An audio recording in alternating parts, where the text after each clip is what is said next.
Voy a necesitar varias partes, no una, dos ni tres, seguramente hasta 5 o 6, porque esto que les voy a contar es una historia muy interesante.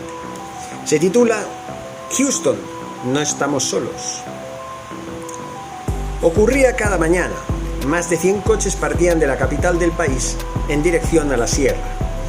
Y a medida que se encontraban y reconocían, pisaban el acelerador para competir por llegar los primeros. Los estadounidenses al volante de sus Peugeots, los españoles con vehículos SEAT, tratando de demostrar su superioridad. Ambos habían entendido que se trataba de ganar una carrera, pero parecían haber olvidado el apellido que la acompañaba: espacial. La carrera espacial entre Estados Unidos y la Unión Soviética para obtener la supremacía en el espacio también se libró en España.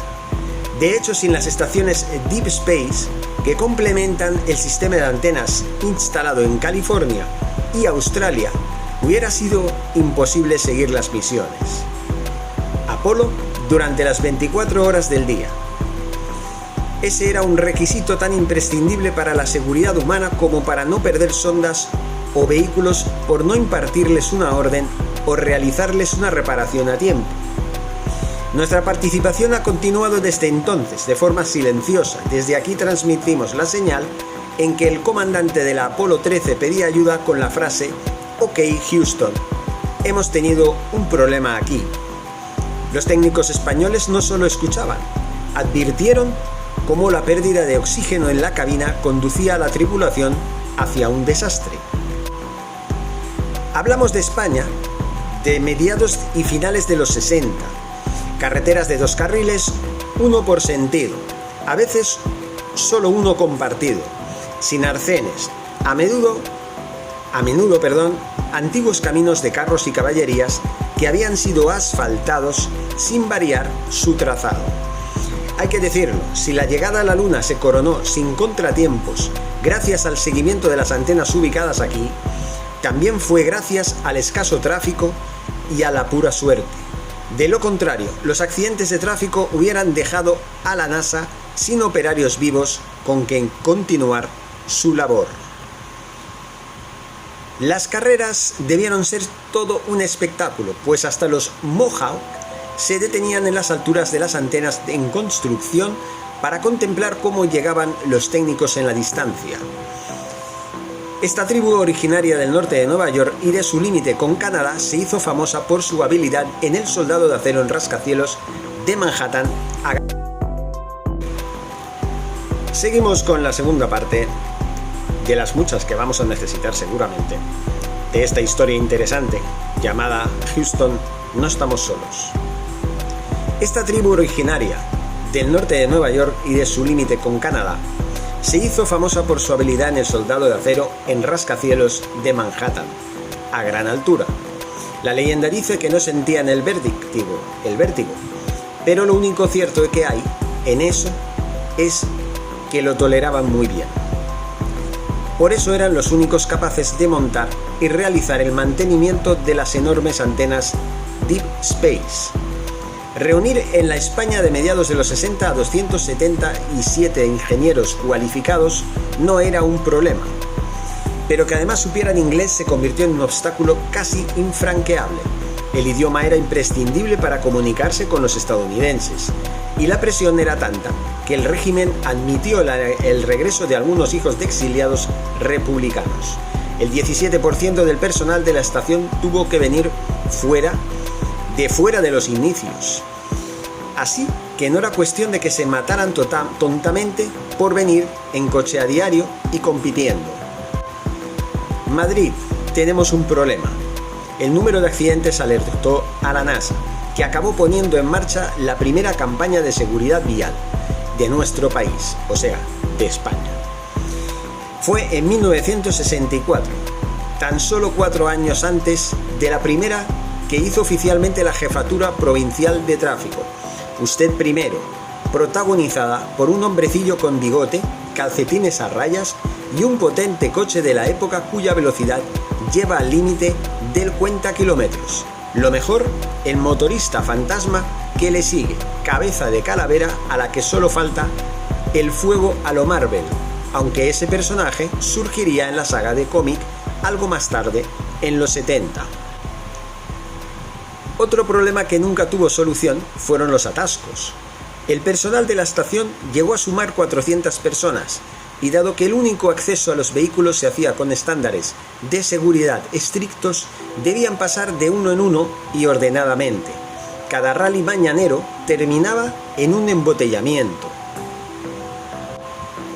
Aunque no todo fueron accidentes, José Manuel Peña, José Luis Gálvez y Antonio Cuevas, técnicos de la antena DSS-62 que operó las ondas Viking, acabaron participando en competiciones nacionales de rally.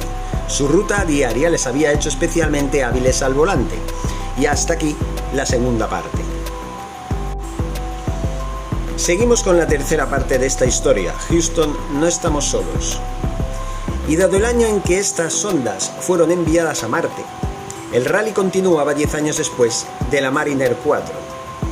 La misión con la que se estrenaron las antenas Deep Space españolas en 1964, esa sonda contenía una cinta magnética con 634 kilovatios de capacidad, menos o 634 kilobytes, mejor dicho. Como decía, menos de 1 mega, donde albergó 24 fotografías, las primeras del planeta rojo, cada una de las cuales necesitó 9 horas para alcanzar la Tierra, tomadas con la primera cámara digital de la historia, como tantas otras cosas inventadas para ir al espacio. El seguimiento de señales y envío de órdenes no puede ser puesto en comparación con la creación de naves y sondas y la tecnología de cohetes que facilitó su abandono de la atmósfera terrestre. Pero las contribuciones de la Deep Space, si no decisivas, dieron el apoyo necesario para coronar el éxito.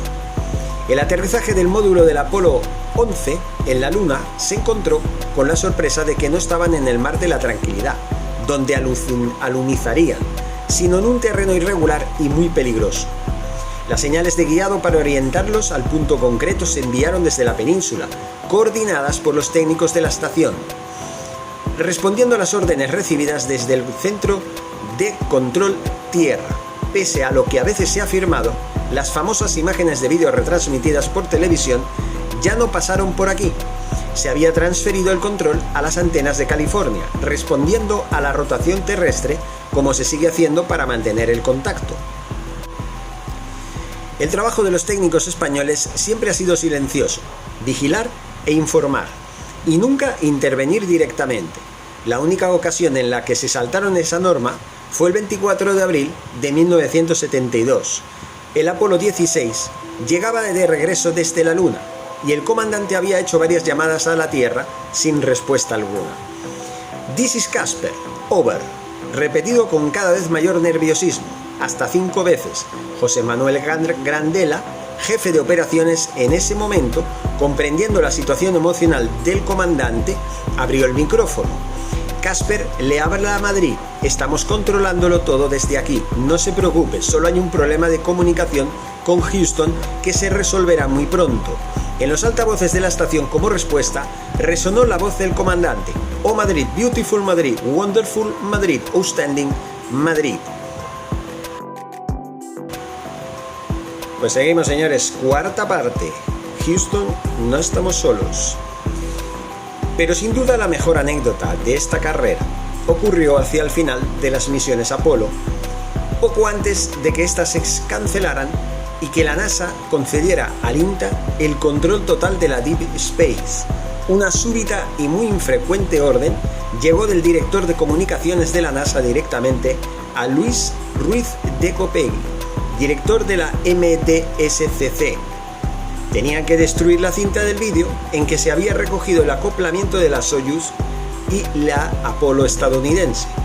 Ese momento crucial que se considera final de la carrera espacial, cuando Estados Unidos y la Unión Soviética comenzaron su colaboración en el espacio, en el final de la Guerra Fría.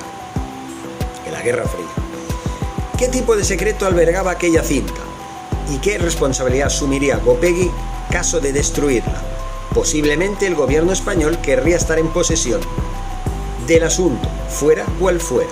El director pidió hablar con el ministro responsable, que en aquellos momentos atendía a una recepción de Franco en el Palacio del Pardo.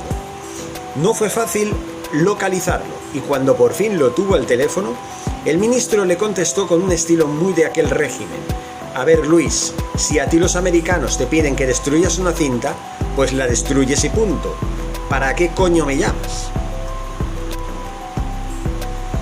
Habían transcurrido 3 horas entre la petición de la NASA, la localización del ministro y la respuesta, aprovechadas por el personal de la estación para ver la cinta.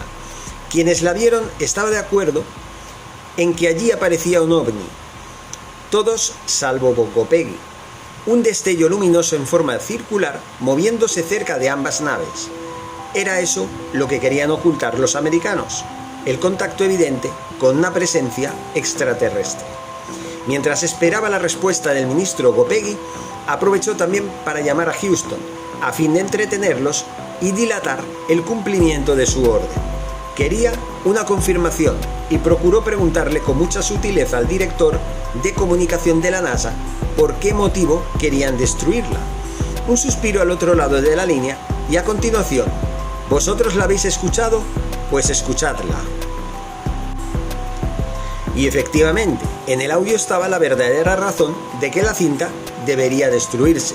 El astronauta D.K. Slayton, que viajaba a bordo, gritaba como un energúmeno a sus colegas rusos: «Pero hijos de perra, ¿es que no sois capaces de mantener vuestro pájaro quieto?».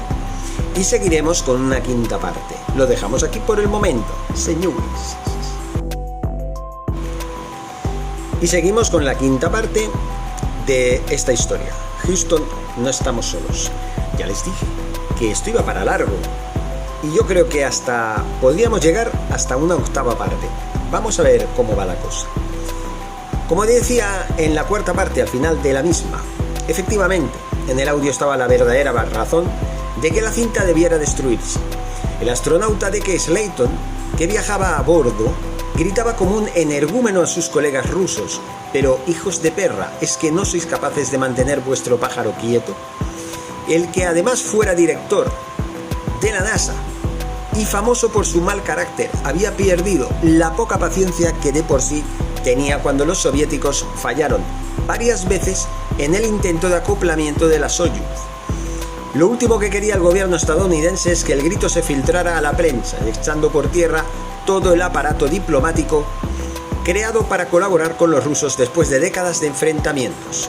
Slayton, por cierto, se haría una foto minutos después en el interior de la Soyuz, muy sonriente, junto al hijo de perra, el cosmonauta Alexei Leonov. Nada que informar. Tan evidente es la objetividad técnica de aquellos ingenieros españoles como que la cultura pop les afectaba como a todos los demás. Ahí tenemos la mención a los ovnis y algo aún mejor, cuando se reagruparon las antenas y la ubicada en Fresnedilla se trasladó a Robledo de Chabela. A los recién llegados se les llamaron lagartos, sinónimo de invasores, haciendo alusión a los lagartos de la serie V, popular serie televisiva de los 80 donde los extraterrestres eran lagartos verdes disfrazados muy hábilmente de humanos, venidos para invadirnos rodeados de una estética fascistoide, pero del espacio exterior. ¡Vaya lío me he hecho! Hubo más fenómenos ovnis detectados, aunque nunca hubo consenso entre el personal, que oscilaba entre los tipos Madler, I Want to Believe, y los escépticos. José Manuel Urech Rivera, director de la estación, fue de los últimos. En su libro de memorias sobre la MSDCC recogen la orden directa desde Estados Unidos para no investigar más de uno de estos fenómenos no identificados, interpretando que la presencia extraterrestre eran en realidad interferencias de satélites espía estadounidenses en órbita, de cuya presencia ni ellos ni la NASA eran informados. Vamos a seguir con una 6ª parte, porque esto no ha terminado aquí, señores. Y seguimos con la 6ª parte. ¿A que se lo dije? ¿A que se lo dije, señores? Houston, no estamos solos. Aunque en mi opinión, la historia más insólita de todas es el motivo por el que la Deep la Deep Space, acabó aquí en España. Podría haber estado en cualquier otro punto del meridiano, y de hecho, el primer país que se barajó fue uno anglohablante, como Sudáfrica. Después Italia. Nosotros éramos solo la tercera opción. Oficialmente la historia cuenta que el gobierno estadounidense buscaba un país en el que se pudiera confiar a largo plazo. Políticamente estable, Sudáfrica era una bomba de tiempo debido al apartheid. Los italianos, en cambio, aliados después de la Segunda Guerra Mundial, poco había que oponerles. Los técnicos de la NASA fueron allí y aseguraron que en toda la península italiana no encontraron un solo punto óptimo en que ubicar sus antenas. La opinión que prevaleció fue la de la JSL, Jet Propulsion Laboratory, verdadero motor de los cohetes espaciales, y donde la ciencia española había hecho muchos años atrás un amigo, y menudo amigo, Theodor von Karman, el ingeniero y físico de que mayores desarrollos obtuvo en cohetes supersónicos e hipersónicos, y uno de los mayores impulsores y fundador del JPL, húngaro y judío. No hace falta explicar por qué se fue de su país al ver el avance del nacionalsocialismo y sus ideas. Ya saben, los nazis. Sus desarrollos en Estados Unidos permitieron poner los primeros satélites en órbita, hicieron posible la reentrada de naves en la atmósfera y los primeros vuelos orbitales. Su trabajo fue, en suma, fundamental para la conquista del espacio. Casi puede afirmarse que él ganó la batalla tecnológica a los soviéticos. Su otra pasión, además de la ciencia, fue su gusto por España y la amistad trabada con Esteban Terradas, fundador del INTA, Instituto Nacional de Técnicas Aeroespaciales, institución que hoy gestiona las Deep Space. Terradas, interesado inicialmente en los descubrimientos y avances del húngaro, inició una correspondencia epistolar e intercambio de impresiones que terminó en amistad. Por eso, al fundarse la OTAN y el Grupo Internacional de Colaboradores Científicos que von Karman puso en marcha aprovechando el nacimiento de la institución militar, incluyó algunos científicos españoles. Seguimos con una séptima parte. No se lo pierdan.